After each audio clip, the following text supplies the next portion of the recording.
Good evening to all of you. Myself, Dr. Supriya Singh, co-convener of RC08. It's my pleasure and honor to welcome all the distinguished speakers, chairperson, dignitaries, faculty members, research scholars, and all the esteemed members of Indian Sociological Society present on this virtual dais. This panel discussion on nomadic communities, mobility, and inequalities is being organized by RC08, Inequalities, Stratification and Exclusion Studies, in collaboration with RC29, Social Transformation and Development, and Department of Sociology and Anthropology, SRM University, Andhra Pradesh. I express my sincere gratitude and thanks to Professor Virginius Xaxa for accepting our request to chair this panel discussion. Thank you, sir. As we all know, nomadic communities are facing unique challenges due to their mobile lifestyle and interactions with sedentary societies and state policies. This panel discussion will address the issues like mobility, identity, and exclusion in nomadic communities. Without taking much time, I would like to invite Professor Sampath Kalesa, convener of RC29, to please introduce the chair and the speakers. Over to you. Thank you very much, Dr. Supriya ji. As Madam said that, okay, this is being organized by RC29 and RC08. And we have already organized this session in person at the SRM, Indian Sociological Society. And now today we are having its online session as well. So first of all, I would like to thank Professor Xaxa sir for accepting our invitation and to chair this session, today's session. So prior to that, I would like to introduce all the session speakers. The session speakers are like this. The first, it's not an order, but I'm just taking it randomly. Dr. Sanjay Kolelkar, who is an associate professor at the Department of Sociology, Savitribai, Phule, Pune University. And his specialization is on marginalized studies, social exclusion, and social justice. And his special focus is on the patterns of social mobility, labor patterns in unorganized sectors, and impact on the public policies in India. And mainly his research emphasizes on the social exclusion of nomadic communities in India.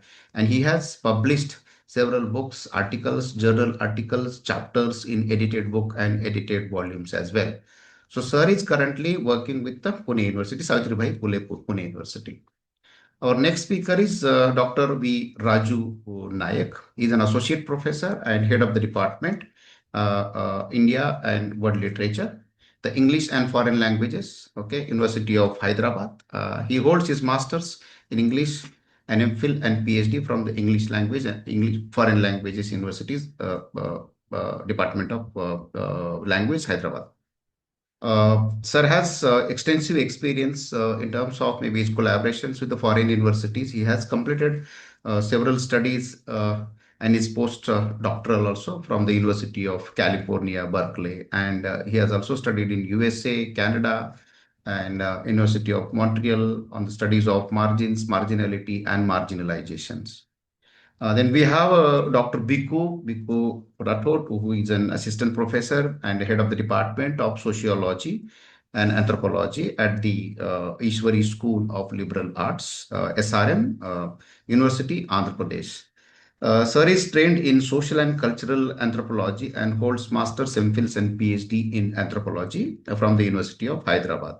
So he was postdoctoral fellow at the University College of London, and Bikku sir has great experience in terms of the environmental anthropology and has research interest areas in human-animal interface, indigenous communities, nomadic communities, particularly mobile pastoralism and conservation.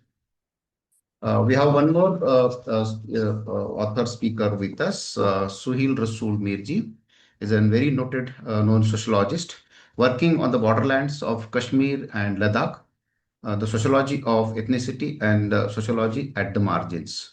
So he is an author of the Cultural Encyclopedia of the Dark Tribes.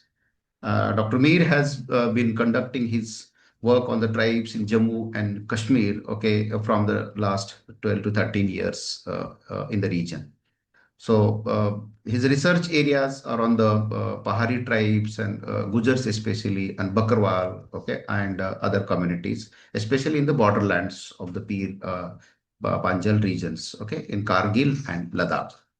So now coming back to and before I hand over this session to Professor Khaka sir, I would like to uh, introduce to all colleagues, friends, and students about the Khaka sir. Khaka sir is currently as a visiting professor at the Institute of Human Development, New Delhi.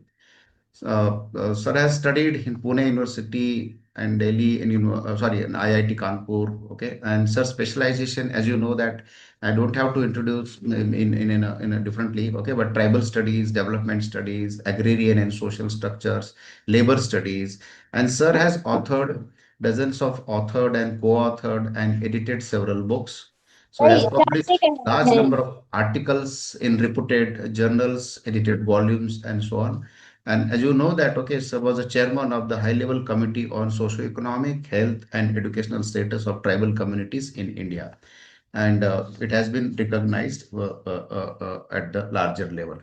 So with this brief introduction, I would like to request Khaka sir to take this session as a chair. And please, sir, you can allow one by one to speak all these four important speakers in the today's panel discussion.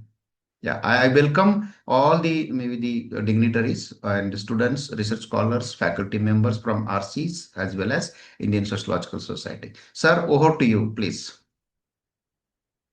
So we have time till 5:30, but before that, maybe we can divide some kind of maybe the 10 to 12 minutes for each panelist. That you take, sir. We decide.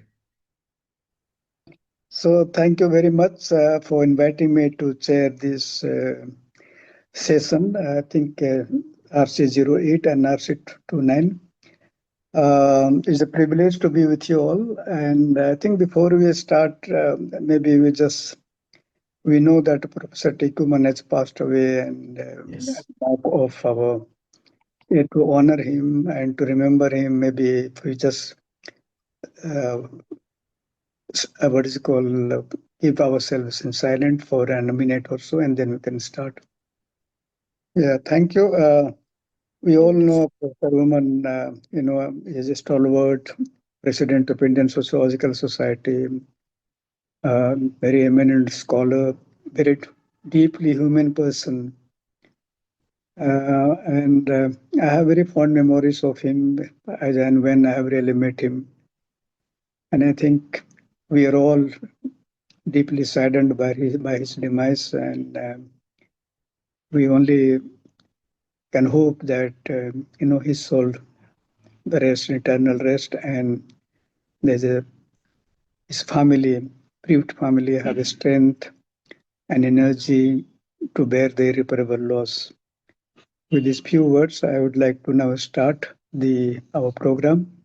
May I now call the first author, who is the name? I can't recollect name. The first person to present his paper. Kolelkar, sir. Kolelkar. Professor Kolelkar. Yeah, Professor Kolelkar, please you do that. And how much time we give? 10 to 12 minutes for each speaker. Yeah. So 10 to 12. Okay? Yeah. So yeah, better you keep on time because it looks a little odd to remind you again and again. So maybe take 10 to 12 and by 15 minutes you just finish it off so that we can, we don't go to others' time. Okay, thank you. Kolekar, please. Sanjay, can you hear me? Kolelkar, Please sir. Yes. Yes. Good afternoon all. First of all, I thanks to RC8 and RC29 and convener of RC, Sampath Kale and Dr. Supriya for organizing this one. Today's panel discussion chair, Professor Khaka sir, and all my colleagues.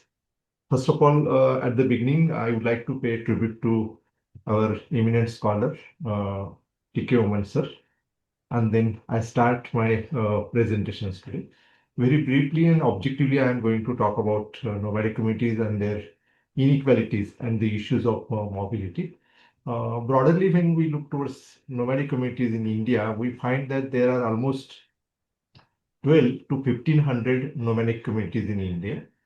And these communities are classified into semi-nomadic, nomadic, and denotified tribes. Among them, almost 500 communities are nomadic communities, and almost 200 communities, those who are at presently notified, as denotified there, and those who are in colonial period, they were notified as a criminal.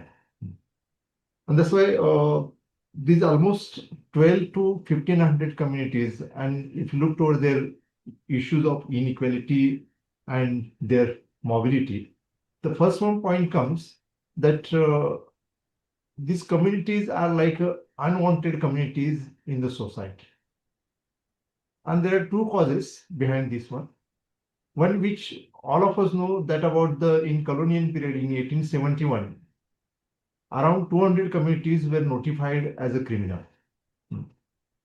And afterwards, till date, they are carrying the stigma of a criminality.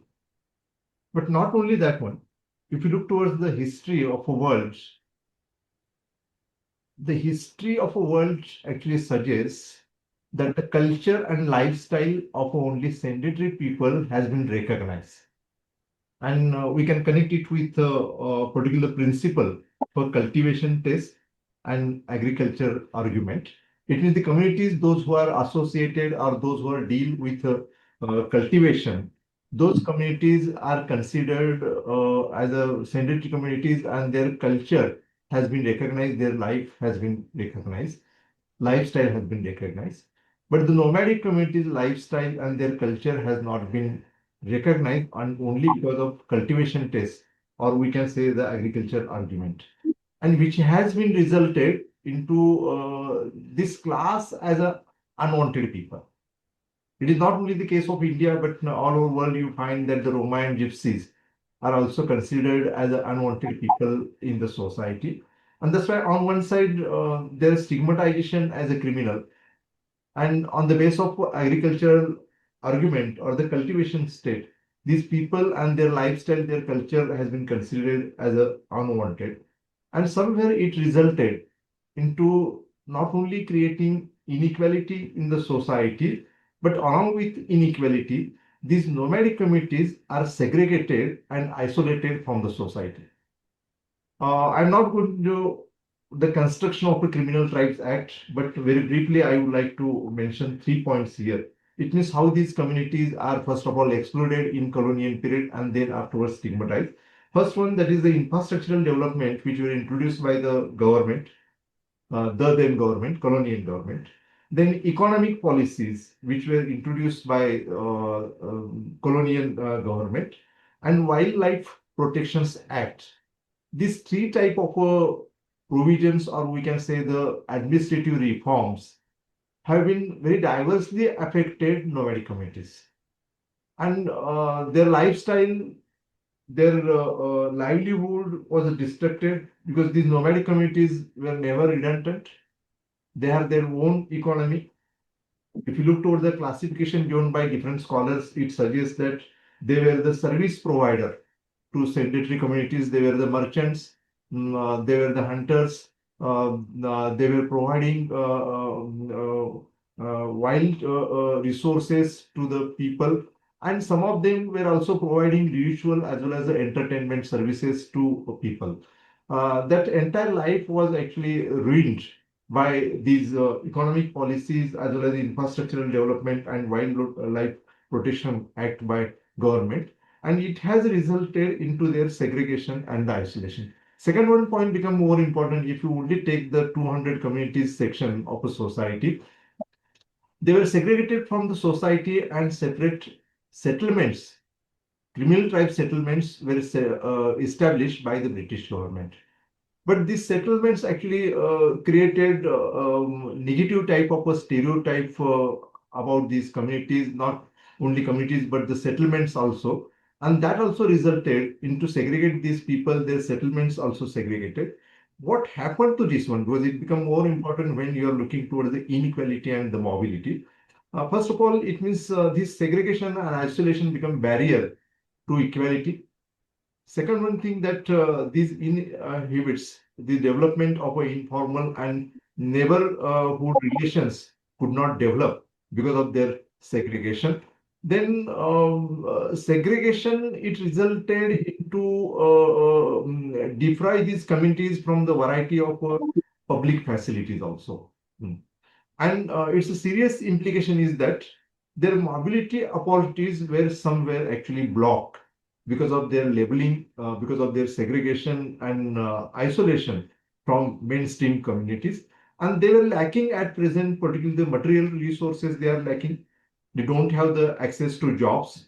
They could not develop job networks also. Because even if you look towards urbanization, because at present we find many nomadic communities are now settled in cities also, towns, because it become difficult for them to survive through their traditional livelihood at rural areas, and they are now in urban areas at a periphery they are settling, or in some cities they are at the center of the city, those who are staying in the slums. But still there is a segregation between sedentary communities and the nomadic communities. And because of that, they could not actually develop the job networks, and they don't have access to public services. Even they don't have access to education also. There are a lot of studies. I myself, I have did the studies, and then I found that these communities, even their child when goes to school, actually they are segregated from the mainstream society. And that's why this segregation and isolation somewhere actually like a barrier to their mobility.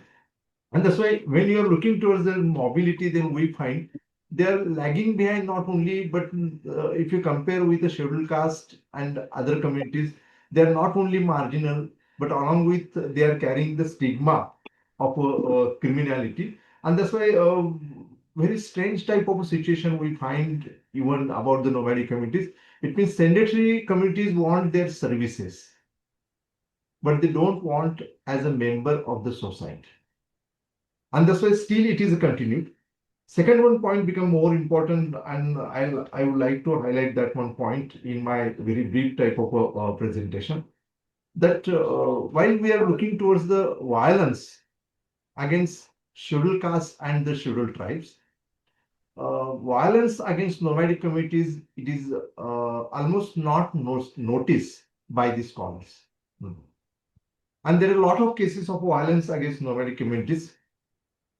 And I would like to differ the violence against scheduled caste and nomadic types, because scheduled caste are the part of a village community as well as the urban settlements. They are a member of this one.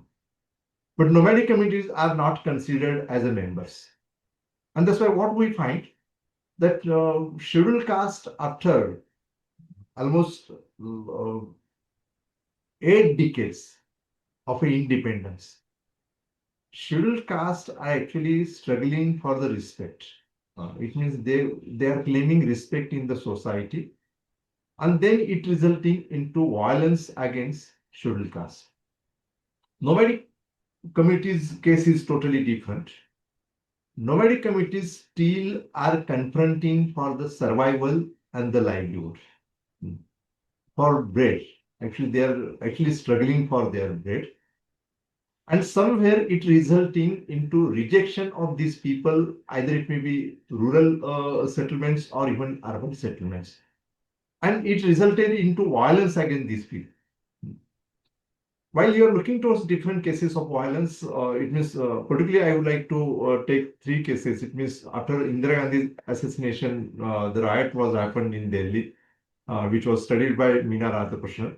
Second one, almost 1 decade back, one case of against the Bakarwal community girl was happened in Kashmir. And myself, I did almost 10 case studies in Maharashtra of violence against nomadic communities. One particular similarity I found that majority of these cases are about the violence against the properties. And somewhere I would like to link it with that agriculture argument, which actually coming from the Arabian countries, and it become wide everywhere, even in criminal class construction, act construction in Britain and France. We find everywhere one similarity that the land which is occupied by primitive tribes and nomadic communities, it always considered is available for the possession. And that's why always these people are expelled, deported from their own land. Why is it? Because sedentary people not consider them as a people, those who have the culture, people, those who are human background, and the people and even their land which is available for the conquest. And that's why almost everywhere we find that these people, even it is after assassination of Indira Gandhi, which the riots take place, actually it is narrated this case is as against the Sikhs, but it is not that true. Because among the Sikhs, only the marginal communities, those who are belonging to nomadic communities were targeted, and from Delhi, they were deported, expelled from their own land, and that land was occupied by the sedentary upper strata. In my case study, I also found the same thing. It means either maybe nomadic communities are settling in the rural areas or even urban areas. They are always expelled from the places and their land is acquired. And that's why it become more important issue. And that's why after globalization, they are actually confronting to make a space for them. But we know that after globalization, the government has almost withdrawn its role from the welfare policies, and they don't have the capital, either it may be social or the economic, cultural capital, and somewhere that is like a barrier for their mobility in the society. I have to talk too much, but I would like to, I think my time has been over. Yeah. Yes, that's why I stop here. If questions comes, then I would like to discuss more. Thank you so much for giving for this opportunity. Thank you, Sanjay. Next, who is there? Just name. Dr. Bikku? Yeah. Yeah. Bikku, sir? Yeah. You can unmute. Yeah. Thank you so much, Professor Kaka, for being there today as a chair. And thank you, all the panelists and who is actually organizing this session. This is regarding one of the communities in Telangana called Lambadas. I think most of you might be aware of those people and their struggle. They were also part of this caravan trade, and they keep moving from one place to other place, helping, as our professor just now said. They were also helping the army and the civil society by transporting grain and food and arms and amenities from one place to other place. But during the colonial time, what had happened was, since they used to have a lot of cattle, animals, and other things with them, they have introduced an act called Rahadari Sistu. That means, now we are calling it as a toll gate. At that point of time, Lambadas were largely depending on this trade and salt and other. But when the British introduced this Rahadari Sistu, it has become so difficult for them to. Rahadari Sistu means they have to pay for everything when they cross from one village to other village. In Anna, it is called Anna, means 1 paise, 2 paise, 3 paise. For each animal, each goat, each hen. And that has become so challenging for the Lambada tribals to have the moving nomadic life. And slowly that affected on their economy, as well as their, since they were completely relying on uh, this trade and the nomadism and the land that they cultivate from in each village that has been a fertile land, and they were depending on that. Suddenly when they introduced this act, they started sedentary kind of life. Since they were having all this opportunities earlier, they did not focus much on the land, owning of the land.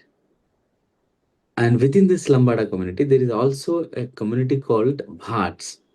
They are actually, when they move from one place to other place, along with them, the Bhats are also moving, because they are subsections of the Lambadas, and they preserve the genealogy and history and their stories in the oral form. They were actually largely dependent community on the Lambadas, and they were actually not focusing on the preservation of any other things except the kind and the whatever the patrons give them. Their life has become so miserable after introducing this act, Forest Rights Act, and even the colonial people introduced that, since their cattle were not allowed to graze in the forest. Even grazing has become a kind of challenge for these communities. So slowly they started selling off their cattle, whatever the other animals they used to have, and largely this Bhat community, who were the chief, for the Bhats, the chief patrons are the Lambadas. So when the patrons become economically so miserable, the dependent community of that Lambadas called Bhats, their life has become so miserable. It is not just about the land and economy, but it has become a kind of challenging life for them after the sedentary life started. The Lambada started a sedentary life, and these people do not have any space within them because the Lambadas do not have space in those days. Slowly, when the Lambadas started sedentary life, they focused more on accumulating wealth and land and all that. But that did not help the Bhats because they were not into this profession called tilling of the land, right? And other professions, because they're completely depending on narrating the stories, oral sources, or depending on the cheap patterns. So it led their life politically, socially, economically so vulnerable. In today's context, in Telangana, you see Lambada Bhats have become uh, uh, a kind of they have gone to a stage where they will not have anything except depending on the daily labor. So if you go to any corners of the Hyderabad labor addas, you largely find the Lambada Bhats waiting for somebody to take them as a daily wages, daily labors.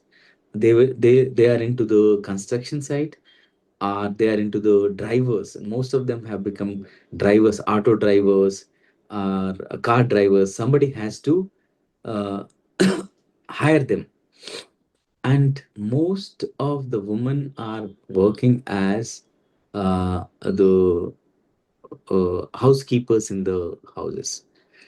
And in when they are working in the houses, their situation is more vulnerable because these communities have this criminal identity.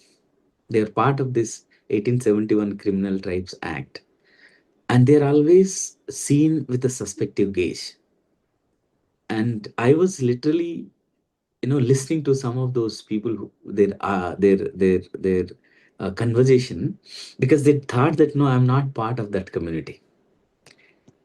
And they were saying somebody lost his wristwatch, and they were saying this woman who's working in their house might have stolen that.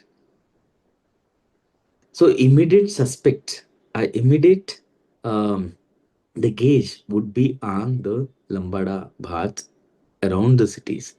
So this deprived their educational status, their socio-political status, and mostly this community has become landless community. And today their situation, if you see, it is most vulnerable. When I interacted with those communities, when I was interviewing them for my project, they were saying our memories are in danger. We are not able to recollect the songs that we have, the stories that we have. Now we are, if we don't go to narrate these stories, nobody is actually giving us anything, or in cash in kind. Earlier in those days, they used to get when they were singing this, when they were narrating the stories, they used to get from the chief patrons that land, some acres of land somewhere, or some the pagdi means some silver cap kind of things, those from the patterns. Now nothing they are getting, because they're becoming nobody is actually ready to listen to them. That's what they're saying. Our stories have become uh, uh, nowhere, and nobody's actually coming to engage with us, and nobody's listening to us. That is the plight of those nomadic communities. And now they're actually moving closer to the forest areas, because they think that that forest area they can make that as a kind of land where they can cultivate. But even the forest people are not allowing. They are after them, they're chasing them to not to till the land, particularly in Telangana regions, Warangal, Adilabad, Khammam, where these people are more, and Nizambad also, these storytellers. And their situation is then vulnerable. And I'm just, this is a kind of working paper that I'm trying to engage with. And I end here, if you have anything to share. But they have a lot of stories to tell us, their memory. And they were saying, if we know how to write and read, we could have produced volumes of books. But only we narrate and we tell. That is the unfortunate thing that we have. We did not focus on education. We did not focus much on land. And now our socio-political situation is really, really very bad, and we become completely vulnerable community in Telangana. That's what they were saying. Yeah, the inequalities within the community is more increasing. Yeah.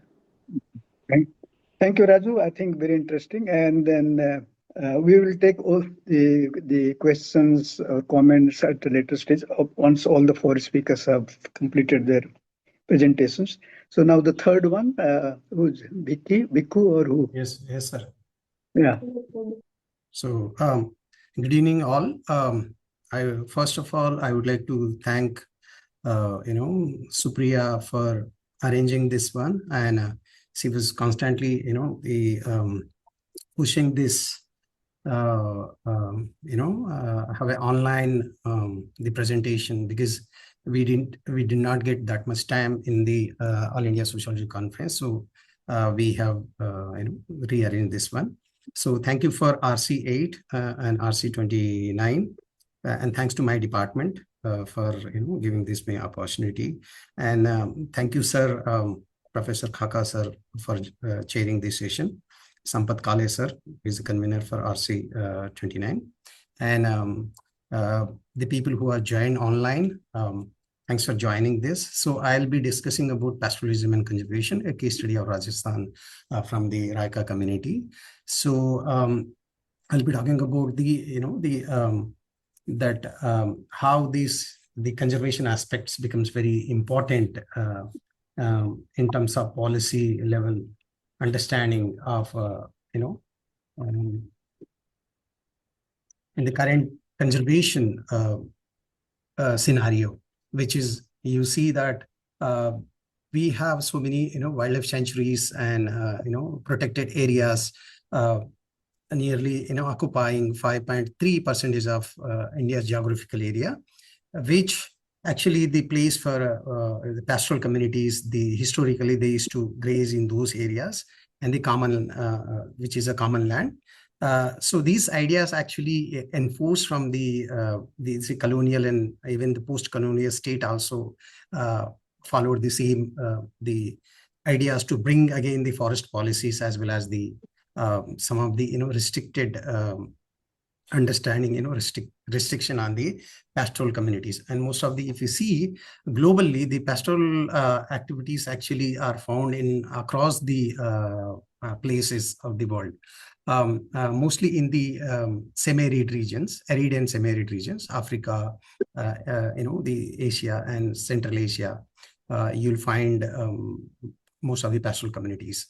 And these are almost, we can see nearly 120 million of, the people, those who are still following in a pastoral activities. Okay, and completely their livelihood depend on the pastoralism.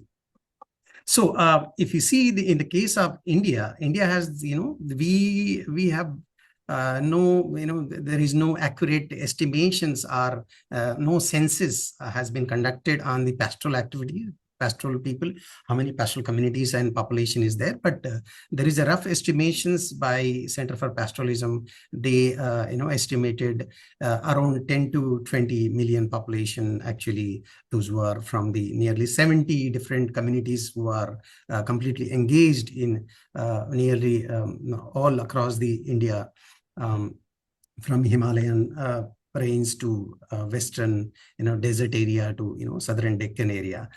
You'll find these pastoral activities are happening. And these pastoral activities actually is developed very significant, the proportion of India's livestock breed, which is considered as nearly 2,200 breeds, out of which 75 breeds, livestock breeds, officially recognized as very important. And in terms of, the meat production also, India becomes very important, in the world. So all this, mostly these are the, it's also contributing so much for Indian economy, but especially in the agricultural economy, because pastoralism, pastoral activities comes in the agricultural economy. So 1/3 of its agricultural economy is comes from the pastoral activities, meat and other things. So, but this is. Please change the slides if possible. Yeah, or Yeah. maybe make it slideshow. Yeah. Okay. Yeah. Thank you. There are some suggestions in the chat box. Yeah. Yeah. Yeah. Okay. Yeah. Oh, sorry. So if you see here, this is the map of the global pastoral activities. And if you see Indian, this scenario, this is the, if you see the Himalayan, there are different communities are there, Himalayan pastoralists. Western India, there are Gujars, Raika, Ribaris are there. In Deccan Plate, the Dangar, Kolelkar, Kurma, Lamani. So like that. So there are, these are the communities are we'll find in the across India who are, following the pastoral activities. If you see the desert area, if you see the desert, because the study is conducted in the desert part of Western Rajasthan, but these people actually migrating to the as a permanent migratory pattern in the southeastern Rajasthan to Madhya Pradesh. So it's their mobile activities, it takes place from there. So if you see 60% of the Rajasthan area is occupied by the desert, where nearly 30% of state population is inhabited in the desert area. So because desert area is considered as a Marusthal, which is the dead land, where you won't find much. People imagine that there will be a less, the wild species. But however, there are rich biodiversity, flora and fauna you'll find in the in Rajasthan. There are 911 wild species belongs to 780, genera of 150 families are available in the Rajasthan region. So, so this is the, the study was carried out among the Raika community, which is also called the Rebaris, and the Raika and Rebari population, it's inhabited in the largely inhabited in Rajasthan and Gujarat, but also we'll find some minor population in other states as well. So these communities are, traditionally they are the camel breeder and sheep breeders actually. So my study actually it's conducted in the this region, which is in the near Jethivas. First I have went to Jethivas, then I have conducted MG1, which is the MG1, which the people, and MG2, which is actually migratory people. So it has actually conducted study among these three groups. One is the permanent migratory groups, which is MG1, which is year-long they migrate with the family. MG3 is a short distance migratory groups, which usually they'll go 100 kilometer, 200 kilometer. MG2 is a long distance migratory groups, which goes to Uttar Pradesh regions. So how this pastoralism is actually contributing for the conservation purposes. If you see here the agropastoralism and agroforestry, it becomes very important for the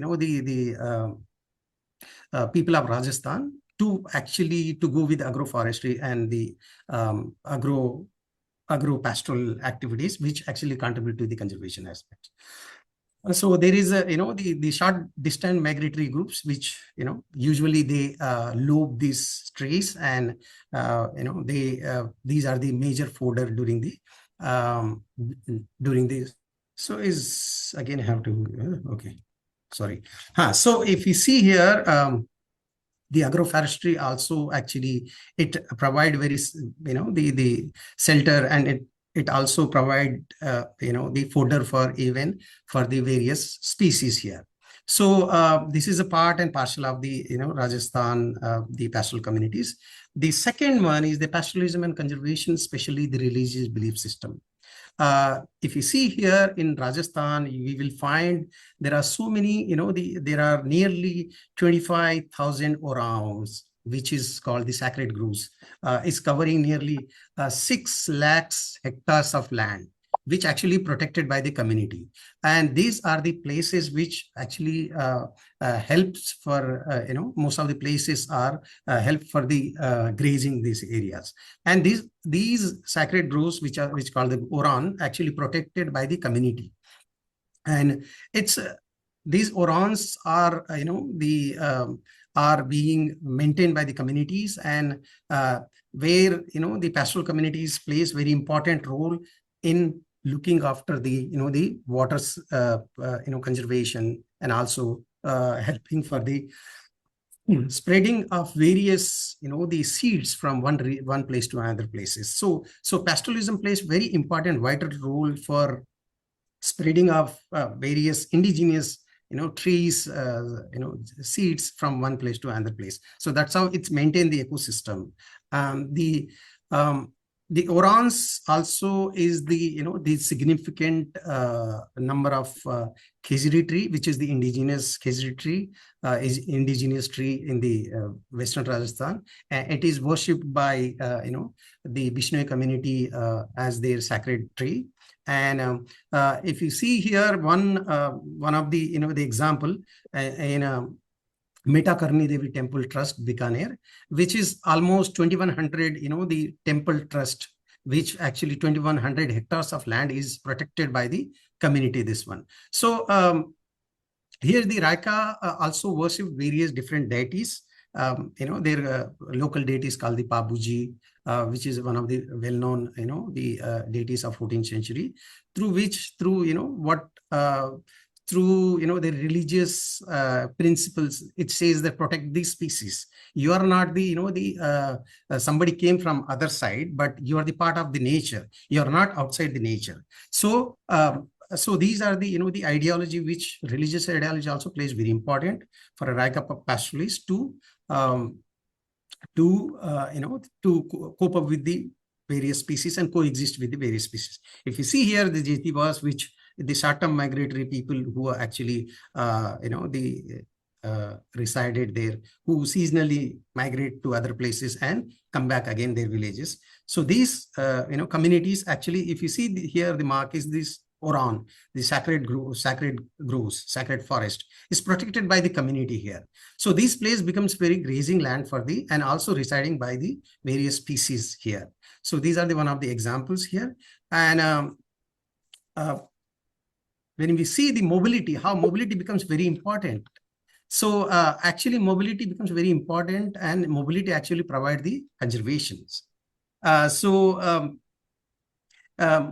Mobile pastoralists have made significant contribution in conservation, both the symbiotic and the socio-economic relationship with the sedentary population, because they have to, when they are when they are moving from one place to another place, they have to be very good with the neighboring people.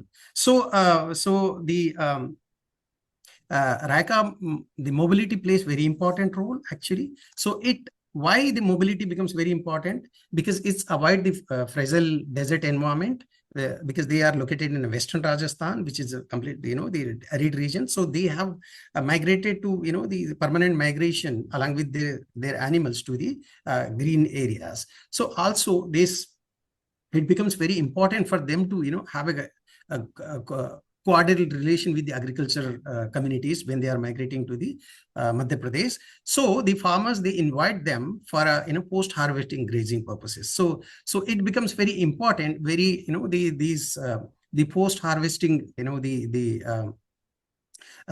stubbles are very important and very nutrient for the animals. So once, and they also avoid the, when the agriculture farming starts in a June like that, so they will, leave that place and they will move again return back to the, the protected area in the, what we call the buffer zone.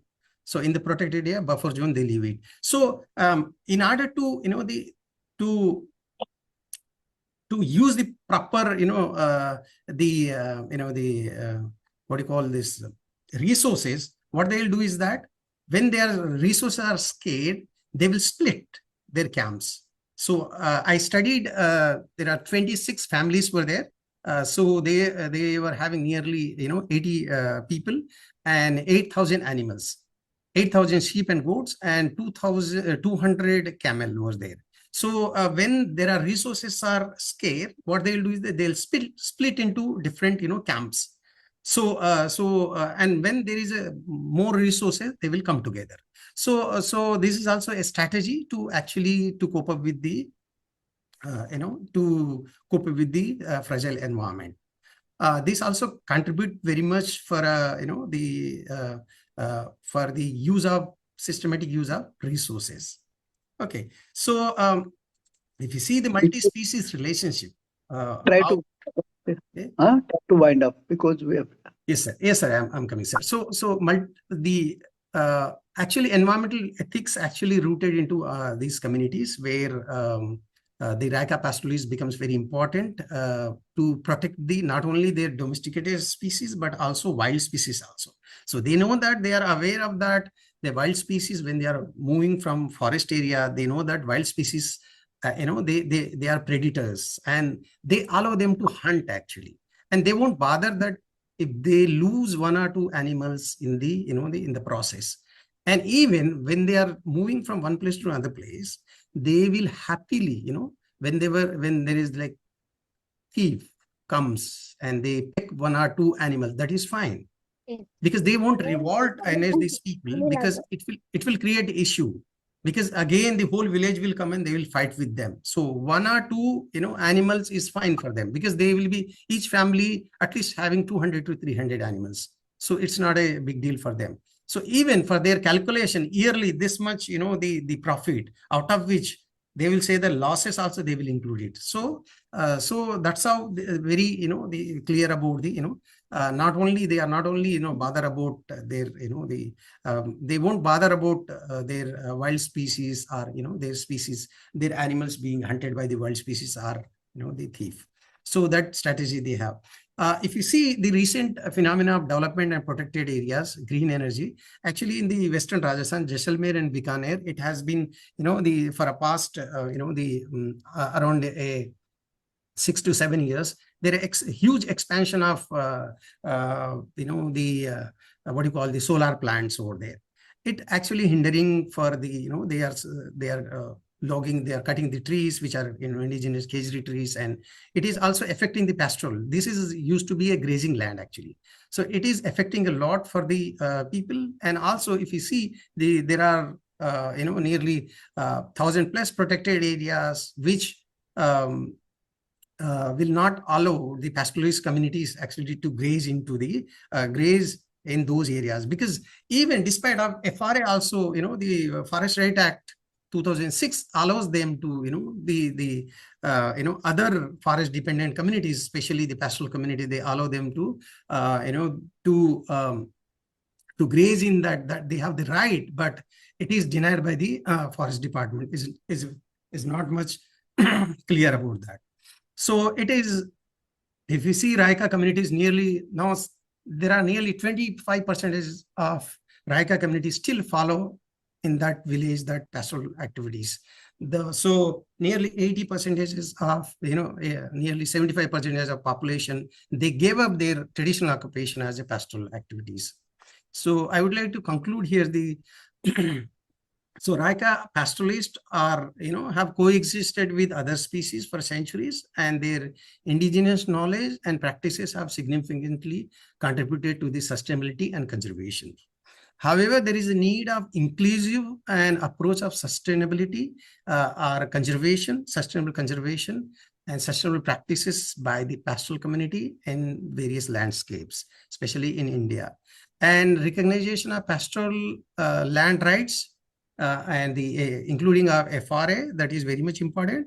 And considering them indigenous knowledge system, which actually helping for to come up with the the whatever the hardship they are doing this one. So the communities pastoralists are should not be looked as they are the degraded, they are affecting the nature, or they are going to exploit in the nature, but they know that they are using the minimal resources through mobility. They are not building the big buildings and using huge resources, but they are on the but also these are the contributing a huge number to the Indian economy. This should be recognized. Thank you so much.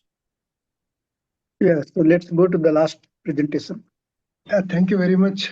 Thank you, RC8 and RC29, for providing us an opportunity to present our work, and especially thank you, Professor Khaka, for your auspicious presence. So I'll be talking about the Bakarwal communities of Jammu and Kashmir. So before I start my discussion on the Bakarwals of Jammu and Kashmir, let me be very brief about the composition of Kashmir.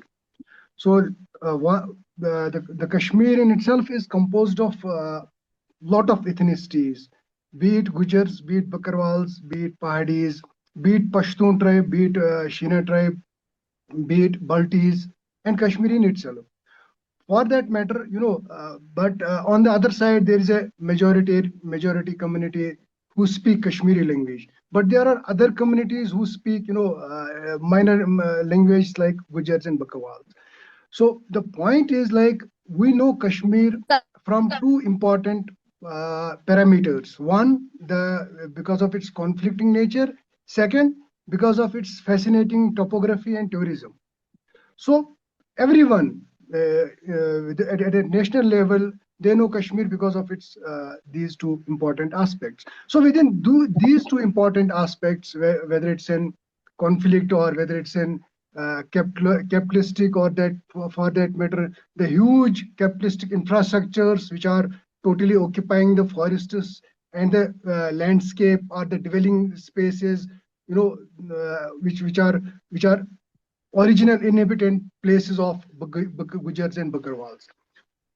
So these two parameters, one conflict and another is the political economy, the tourist-based political economy.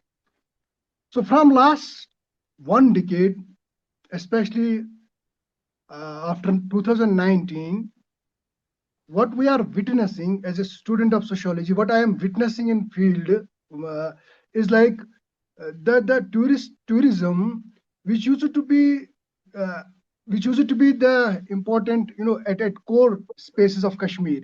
Like we used to have Dal Lake, Gulmarg, Pahalgam. But now the same tourism is occupying the pasture lands. The penetration of the same tourism into pasture lands, there is lot of Anthropocene. There is lot of human activities going in and around the pasture lands. So with the passage of time, these pasture lands are being restricted. Now government is taking more interest.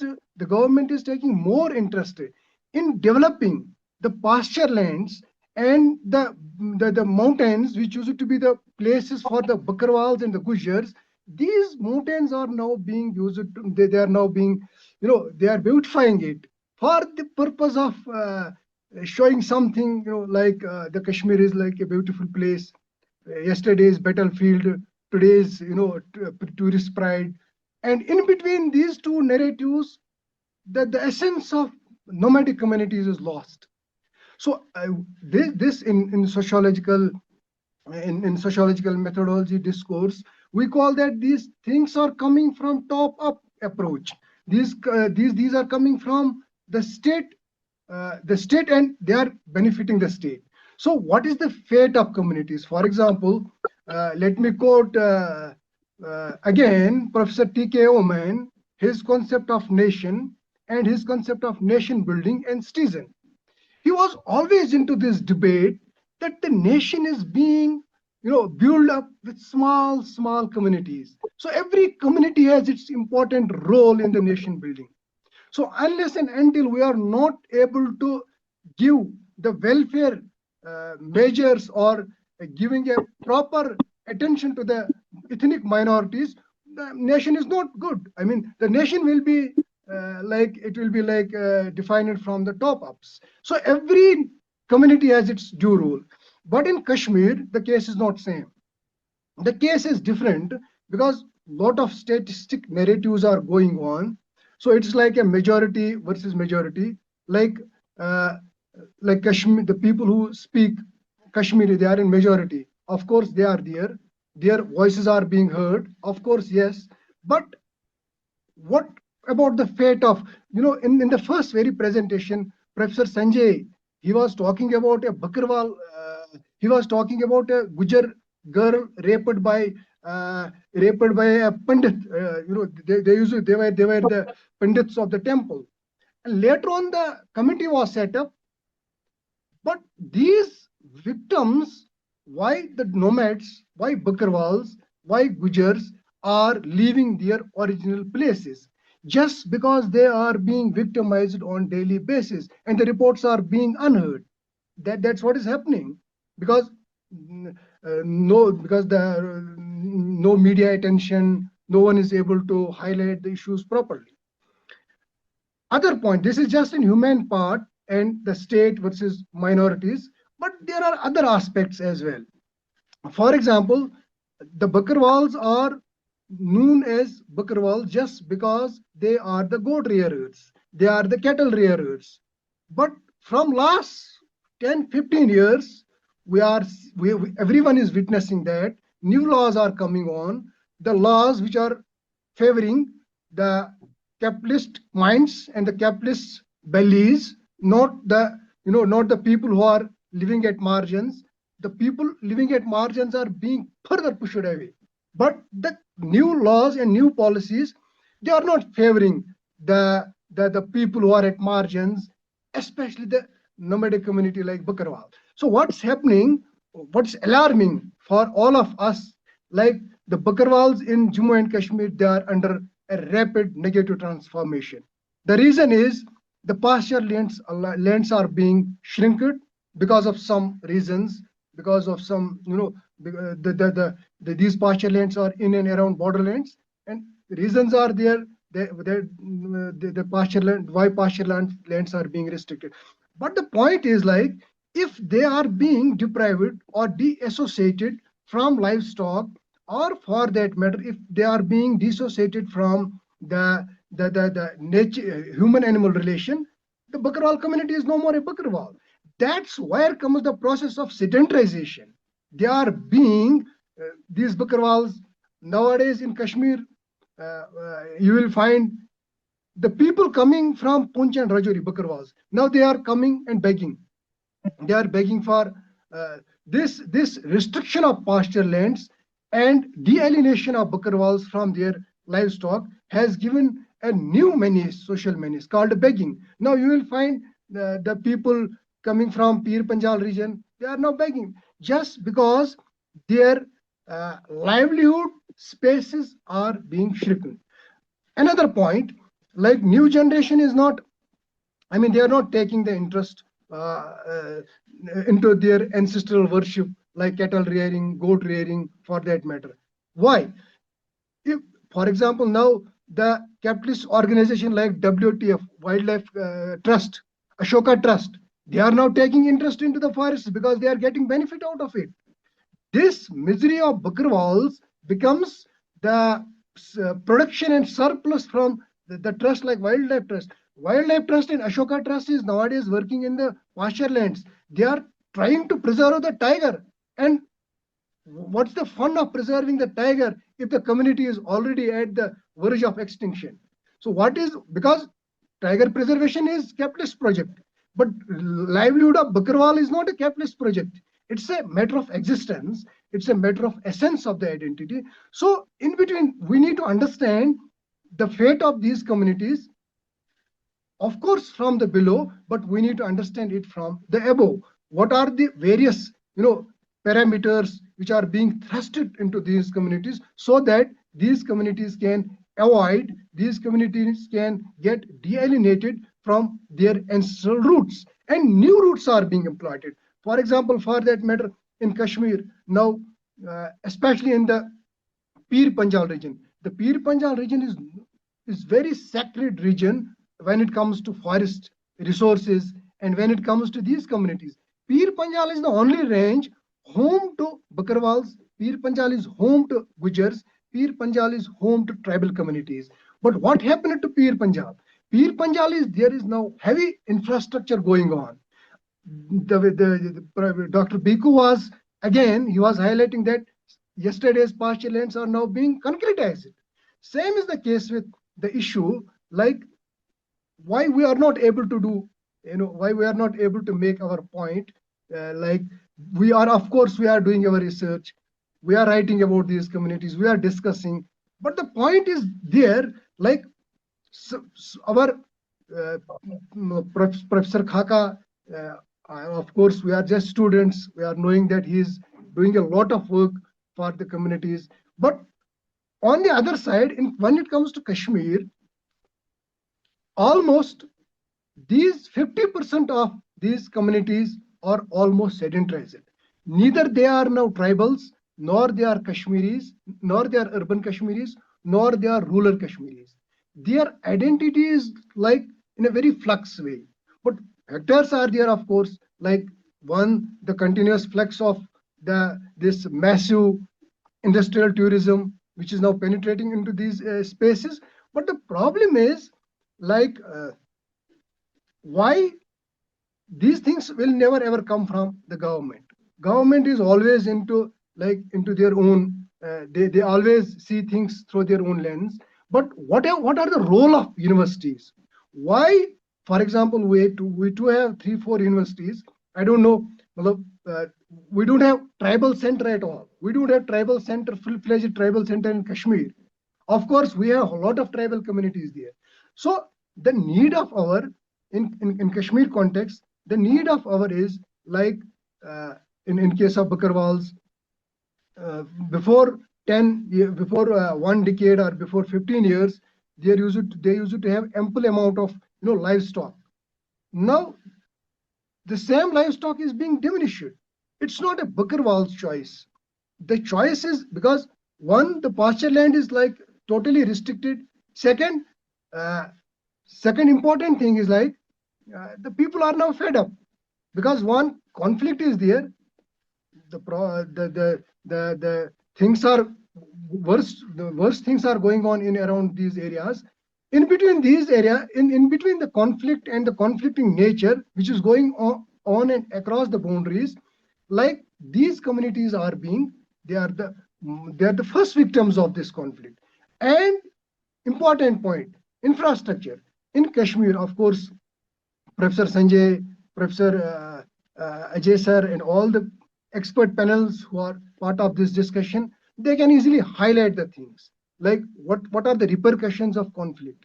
But the point is like we are living in such a situation where even talking about the environment or like it's getting difficult day by day. It's getting difficult even to collect data from the field. So the point is like these massive infrastructure and this very capitalist tourism, they are actually occupying the spaces which were like the original spaces of these communities. I think the time is over now. I think I should stop now. And also I am on fasting, so I'm not able to continue. So I'm sorry, I have to stop here. Thank you very much. Thank you, sir. So we have these 4 presentations, very interesting presentations. In fact, I think each one of them brings out very interesting cases and insights, and the kind of issues that the community is really going through it. And I think that's interesting. And I'll come towards the end to make my observations, but I will now open it for your comments and discussions. As you make your observations, try to be brief so that as many people as are there can participate in these discussions. So let's now start with whoever would like to make observations or questions raised to anyone else. Hello, hello all. Yeah. Am I audible? I'm Vishal Rathod here. Yes, yes. Yes. There are two particular questions. One is to Professor Sanjay Kolelkar sir. Kolelkar sir mentioned about some problems regarding anti-DNTs and the violence. But the persistent, the contemporary biggest problem we have about anti-DNT is the homogenization of their cultural identity. Or the Hinduization, if I have to be so comparatively blunt. So, what is your take on this? And another question is for Professor Raju, sir. Sir, you have mentioned about the Banjara Bhat communities being pushed to the edge of forest for their survival and the sustenance. So, I wonder in Telangana context, there was this clash between forest-dwelling scheduled tribe and the Lambada scheduled tribe. So, are there any clashes, and what is your take on that? Because in Maharashtra, there was this backdrop of reservation, and Banjara community, Lambada community in Maharashtra is fighting for ST status. So there is this particular visible clash in Maharashtra also. So I would like to know about your opinion. Thank you. Thank you so much. So let's take a couple of questions and then the speakers will respond. Is there anyone who would like to raise questions, have points, questions? So there are some questions in chat box also. If you permit us, we can read it. Yeah. You read Kale, I do because I cannot read it. Okay. So there is a question from Sunil Samak sir from Maharashtra. The question is open, I think. Okay. Does the Banjara community live in the border areas of Kashmir? I think it's question to Suheel sir. And if so, can you tell us some information about their occupation or the current occupations? Okay, this is one question. There is a huge question from Ankita asking about to Sanjay sir especially, the nomadic communities, okay, is itself not a homogeneous category. After independence, okay, they are classified into SC, ST, OBC. What is your take on to the recent demand of these communities for the separate category in the census? And number two question from the same scholars.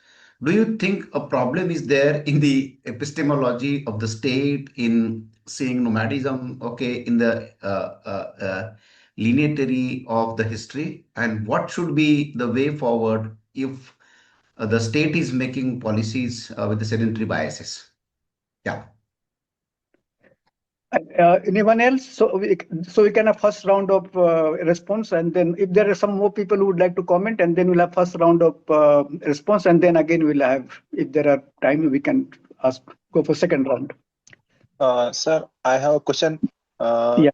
Despite being the largest individual group across OBC and ST/SC, why DNTs don't have separate column code and separate unique code in caste census? Because as this caste census is happening in 2027, and which will go for delimitation for number of member of parliaments and member of legislative assembly. This will happen again after next 25 years. So if DNTs are not counted in this census, then DNT will lose their right to get involved in constitution. Okay. That's I think important questions. Anyone else, please? So Sanjay, you can start with your response. Just there is one question. I take this one from the review actually. Yeah, please.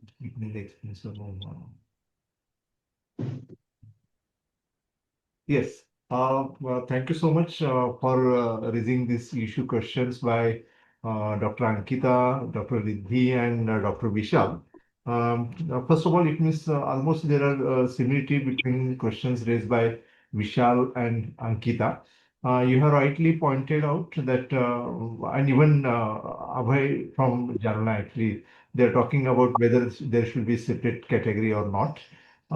Actually, there are two recent commissions appointed by the central government. One that is the Balkrishna Renke Commission, and second one is the Idate Commission. Both have actually uh, given such type of recommendations that there should be a separate category, and it should be separately census there should be. First of all, one point is that, as Ankita has been rightly pointed out, that in some states, they are actually categorized either as a SC or the ST. But few states like Maharashtra, then Gujarat, they have separate category, that is the DNTs, denotified nomadic tribes. Then the question comes whether it is possible or not. Uh, no doubt there should be separate category of these communities, because it is also issue concerning not only affirmative actions, but it is about their cultural identity. It should be. But if you look toward the facts, it is too much complicated. Why is it? Because in some southern states, actually some communities are privileged by their categorization either as a SC or the ST. For example, I would like to take the Vadar community in Karnataka, and politically that community sometimes it is dominant and they are privileged because of their categorized as a scheduled caste. And that's why there might be resistance from some states by some communities to segregate them either from the scheduled caste or the scheduled tribes. It might be more complicated. Second thing is that I'm not actually blaming, but somewhere it seems that government is actually not willingful to make separate category. And that's why political will, somewhere there is an absence of that political will. And that's why in future it seems quite difficult that even if they are demanding for the separate category, I not think that any state will take this issue. It means the ruling authority will take this issue seriously, because both commissions which are actually appointed in the uh, present actually government, which is ruled by one particular political party, but that also not taken it seriously. That's why it seems it is quite difficult that there will be separate category. Second one point about the cultural identity, then I would like to take this question as Vishal is more anxious about that one. I think it is not only about the nomadic communities, but the homogenization. Uh, it become like a threat to not only nomadic communities, but it is scheduled tribes, or even it is a threat to marginal caste also. And that's why I would like to say it means how to accept this challenge. Then I think it become challenge to academicians, young scholars, those who are working on this, or those who are coming from those categories. Actually, how they accept this challenge and try to maintain their heterogeneous identity, their own identity, and to confront with homogenization, which is going not only in India but all over the world. That homogenization is going, and it is challenge for that one. Another question, which is by the Riddhi actually. She is asking about whether there is a possibility of a comparative study between denotified nomadic tribes in India and the Roma and Gypsies and the Europe. Definitely, because I always have an attraction about that one, because there is a quite similarity between Roma and Gypsies in Europe and NTDNTs in India. Or if you go to the historical migration streams, then we find many communities in India were migrated to Europe also. And even present, I got some opportunity to talk with some Spanish scholars in the Spain, and then I found that there is a still there is a similarity. Even stigmatization is there, but comparatively, if you look toward the Spain and some other states have a good type of welfare, or you may call as a affirmative actions for the nomads or the Roma and Gypsies there. And that's why it could be one good study which can be help us to make a model of development and to take their issues, different type of issues at a international level. Thank you so much. Yeah, there is Raju, one, sir, Kaka sir. There is one Raju. question for me. Yeah. Yeah. I'm asking you only. Raju, you go ahead. Yeah. Yeah. So the Bhat community, they also use the same language that the Lambadas speaking. That is called Gorboli Banjara language. They do not have the script for that.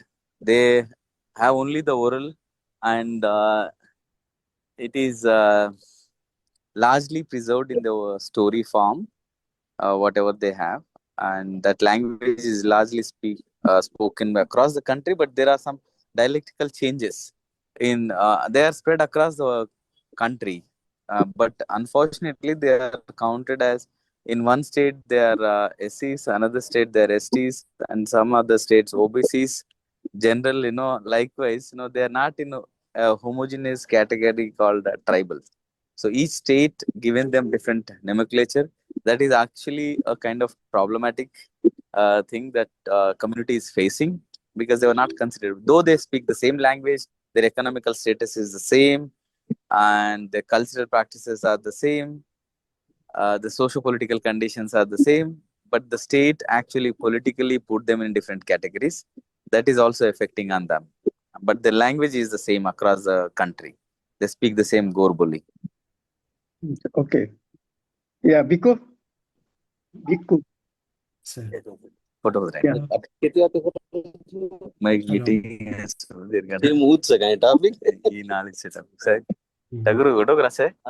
Photograph. Eh?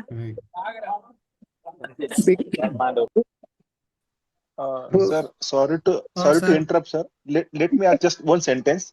Sir, जिस देश में कुत्तों का, गधों का, बैलों का, गायों का सेंसस होता है, उस देश में डीएनटी जिसके पॉपुलेशन 30 से 40 करोड़ है, उसका सेंसस क्यों नहीं होता है? उसका थीसिस नहीं होता है? सेंसस। अच्छा, ठीक है, बात ठीक है, वो बाद में बात करते हैं उसका। अभी बिक्कू, आप अपना your response to your question. Yes, sir. Thank you, sir. Thank you, Ankita, for asking. Very brief, because I think we don't have much time. Yes, yes. Thank you, Ankita. I think I have to check the recent livestock census, whether they have counted the pastoral community population or not. But so far, whatever the literature I have, like census, I think 10 to 20 million population is there, pastoral community actually in India. When it's come to, again, since you have done education. Okay, so there are schools. I have also visited school which are actually established schools near to the the mobile camps, in the sense like very close to the mobile camp, which near Kota, because I have conducted studies among these communities from travel from Bara district in Rajasthan, southwest Rajasthan to Bhopal, near Bhopal.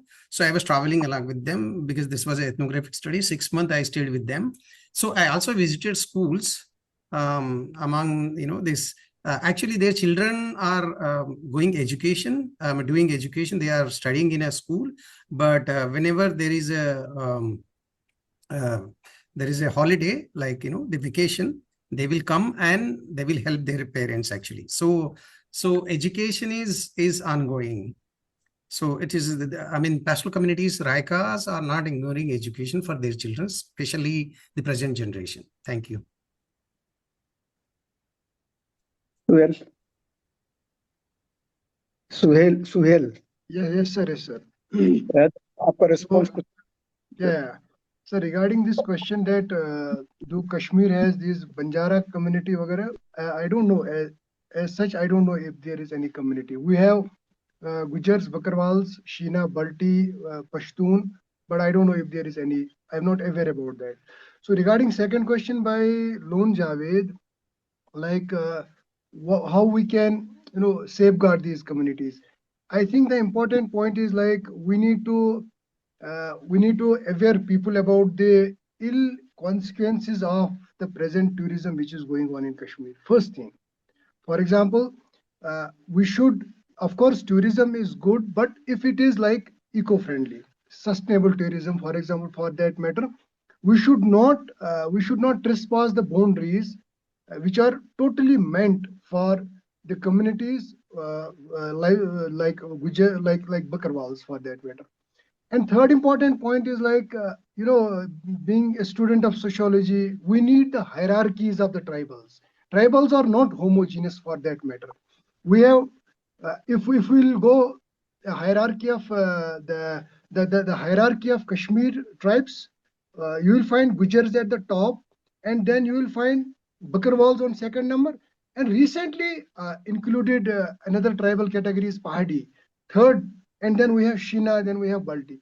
But there is discrimination within tribals. Tribes are being discriminated within tribes. It's not only that non-tribals are discriminating tribes. First, we need to understand we need to give them the sense of consensus that whosoever is a tribe, whether it's a Gujar, whether it's a Bakarwal, whether it's a Shina, whether it's some other community, they are all tribes. They are all living at margins. So now what's happening currently is that they are being, there is sort of that antagonism relationship within the tribes. One tribe is superior, second is inferior, third is at bottom. So first we need to streamline that. Third important point is like, we will not be able to, as a Kashmiri, we will not be able to safeguard anything, because everything comes from the above, as you know.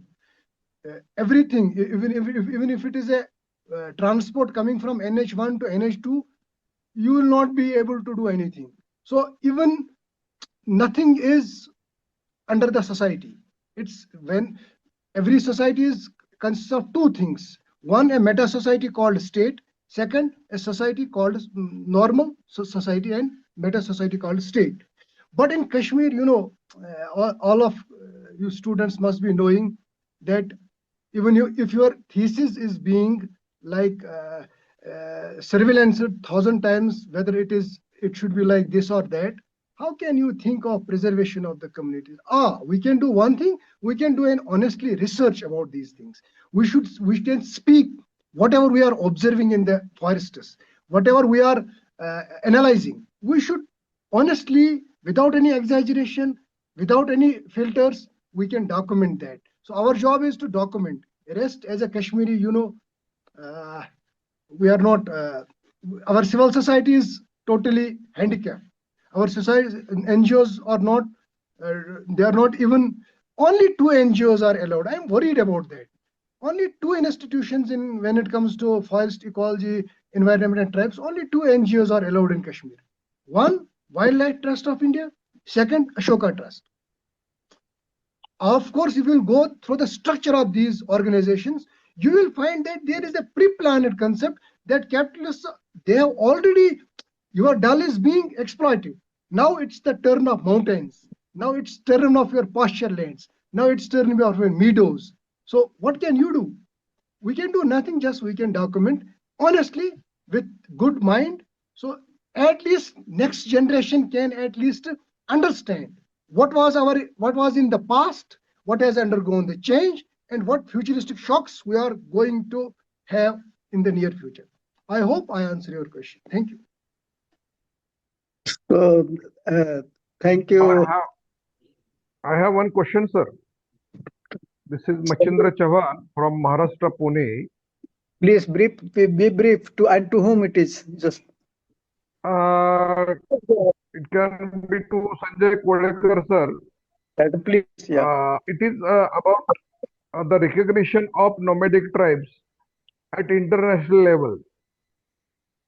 The recognition of nomadic tribes at international level, such as Gypsies and Romas, are recognized at international level forum. Our other tribes or nomadic tribes or denotified tribes are not recognized over there. Our representation don't go over there by our government. So I would like to brief us on this issue. Sanjay, you want to respond? Yes. Or any other leader. You have rightly pointed. First of all, I would like to say that if you look toward the research on either it may be nomadic communities or the Romas, its origin you find in the Europe, and that's why in Europe this actually research has been more concentrated. About India, I would like to say mostly the research about the marginal communities is influenced by caste perspective. And that's why entire dilemma you told the research, actually there is a concentration on the caste or the caste system, and then marginalized has been defined, and that's why somewhere nomadic communities in India, it is not a point of attraction and the research of the scholars in India, and that's why rarely they have been actually did research or concentrated on the nomadic communities in India. But now scholars are aware, or otherwise, I would like to say the scholars from the nomadic communities are coming ahead and they are writing. If you go to research centers in the universities, then you will find the young faculty are now started to write on nomadic communities, their issues. And that's why in future, it will be changed. Only point is that higher education should be sustained and supported by the government and the research. That is all. So, thank you. Thank What do we do? Should we go ahead or should we wind up? So then, if we're going to wind up, then I'll make some observations. Please wind up with your observations and insights. And I think the questions already there in chat box, and we can have many more sessions in future also. But for today's this panel discussion, it's over to you, sir. Please. Yeah. Thank you, and I think thank you for giving me this opportunity to be part of this workshop. I'm not a specialist on, and I don't know much about it, but I learned a great deal, and I have certain thinking about it in the sense that there are issues which are, of course, has political implications, and how to go about it, like you were saying, census, enumerating census. Now, this is not going to be easy unless those who are those people who are really coming together in order to demand kind of census for the what's called, whether you talk in terms of denotified, whether you talk of in terms of nomadic. So I think there has to be clarity on that front as well. So what is it that enumerations, what is the sense, what is the categories in terms of which we would like to have, let's say, a sort of a census? That is an important. And I think you need a sort of a very stronger, a very cohesive voice in order to do that. And you need to do a lot of networking and building sort of support from other civil society organizations, political class, and so on and so forth. So it's not going to be easy, but I think if, that's one of the ways in which one can think about it, that you would like to have a clear understanding of what is the populations and as to what is the population size today, and whether they have increased or decreased, or how things are really going on. I think census it gives an idea about it. Secondly, I think that I think we are all talking about inequality and community. I think it is very important for us as sociologists or as a social scientist to be a little more clear when you use the term community. So what are the parameters in terms of which we are talking about community? Whether you find that there is within the community, there can be another community, then I think we have to work out certain kinds of terminology in order to have more clarity.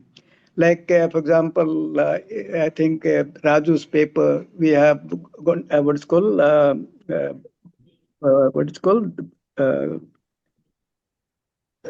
what the tribe you said, Raju? Lambadas.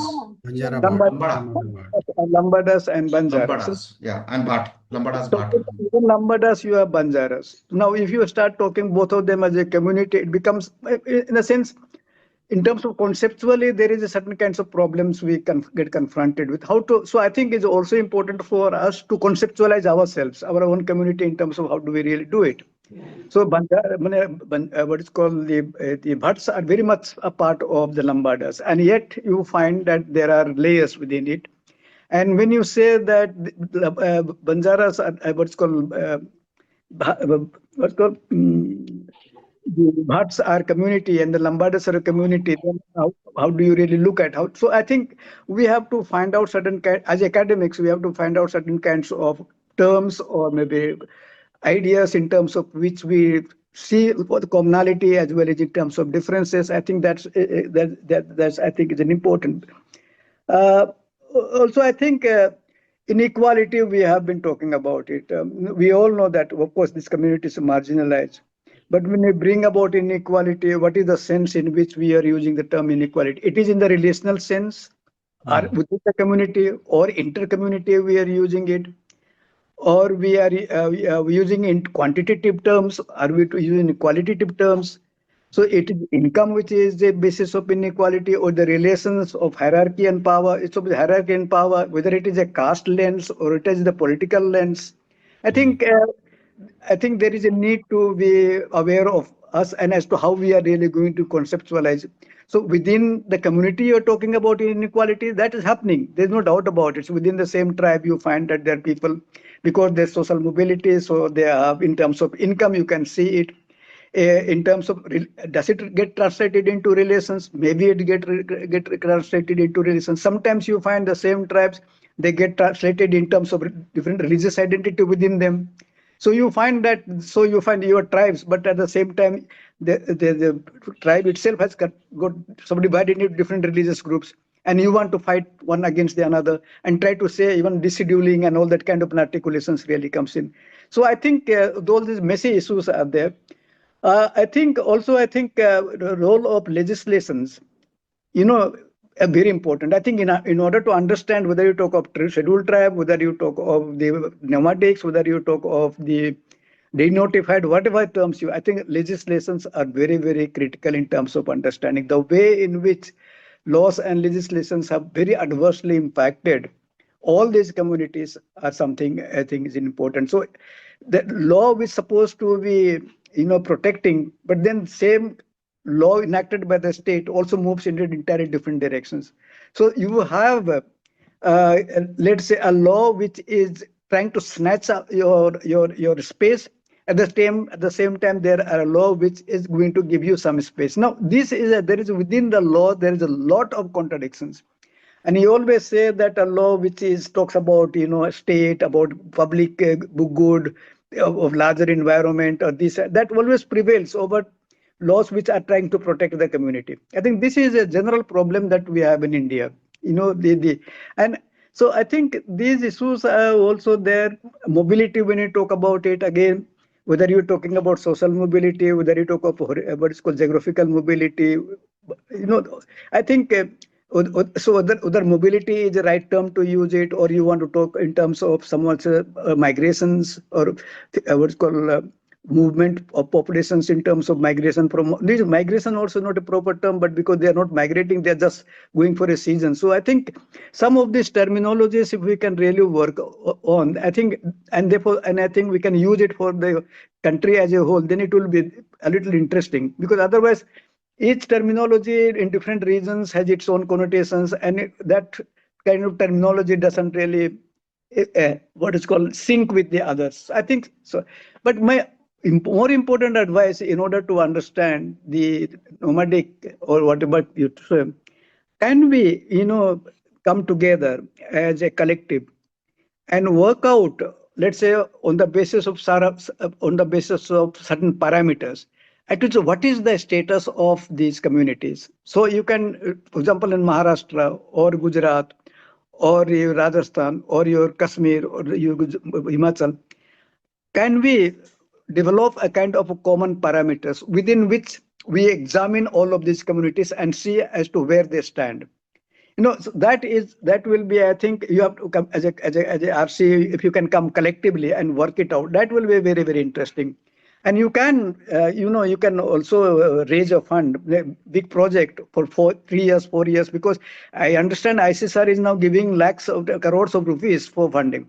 So if you really come together, 2-3 universities or institutes come together and you collaborate with each other and work out something and ask for it, I think that will be, to my mind, a good academic inputs in terms of understanding this community, which is very messy in terms of terminology, in terms of status, in terms of, So I think a sort of framework that you can build in order to see whether you can look at all these communities in certain kinds of common framework. And therefore, when you have common framework, it becomes easier to political mobilizations or social mobilizations and other kinds of things. So these are just my observations, and I think the last one I would urge you all to take very seriously. If you can really come together, work it out, develop certain parameters, and comparatively look at these communities across different states, that will be, to my mind, very, very fascinating. So thank you for giving me an opportunity to participate. I learned a really great deal from the presentations that were made. Yeah, thank you. Thank you, sir. Thank you so much. Thank you, sir. Thank you very much, sir. Thank you very much. Thank you, Professor Very Khaka. kind. Thank you so much. Now I request Professor Vinita Lal ma'am, co-convener of Anthropology, to please give formal vote of thanks. Thank you, Dr. Supriya. On behalf of RC 8 and 29, first and foremost, I express our sincere gratitude to our chairperson, Professor Khaka sir, for his invaluable presence, guidance, and your words have truly enriched this session, sir. Thank you. I extend my heartfelt thanks to our distinguished speaker, Professor Sanjay sir, Dr. Bikku, Dr. Raju Nayak sir, and Dr. Suheel Rasool ji for sharing knowledge, insight, and expertise with us. A special note of appreciation goes to convener of RC8, Professor Murthy, and Professor Sampat Kale, convener of RC29, for their dedicated efforts in organizing and guiding this program. I would also like to thank to Dr. Supriya for her valuable contribution to making this session a success. My gratitude to all participants for your enthusiastic involvement and active participation. Last but not least, I also thank to technical team for their seamless coordination and support behind the scene. Thank you all once again. Thank you. Thank you. Thank you so much. Thank you. Thanks Thank a you, lot. Supriya. Thanks a lot, Thank you, Kale sir. sir. Thank you, Khaka sir, for joining, and Thank all you. the speakers and the audience from various places. Thank you, sir. Okay, thank you. Thank you. Thank you Thanks a once lot. again. Yeah. Yeah. All students, scholars, thank you. And of course, SRM and SPPU, Supriya ji, thank you. Thank you. Thank Thank you. you, so sir. much. Thank you, Vinita ji. Vinita ji. Sir, Thanks a lot. Yes. so now I'm ending the meeting formally. Yeah, please, Thank you, please, sir. please, Supriya ji. Yeah. Thank you so much. Complete. Yeah. Sir, Thank you, take the Supriya ji. suggestions. Thank you, Yes. Bikku, and thank you all the panel Thank you, members. sir. Thank you, sir. Thank you, Yeah. sir. Yeah. Thank Yeah. you. Yeah. Thank you.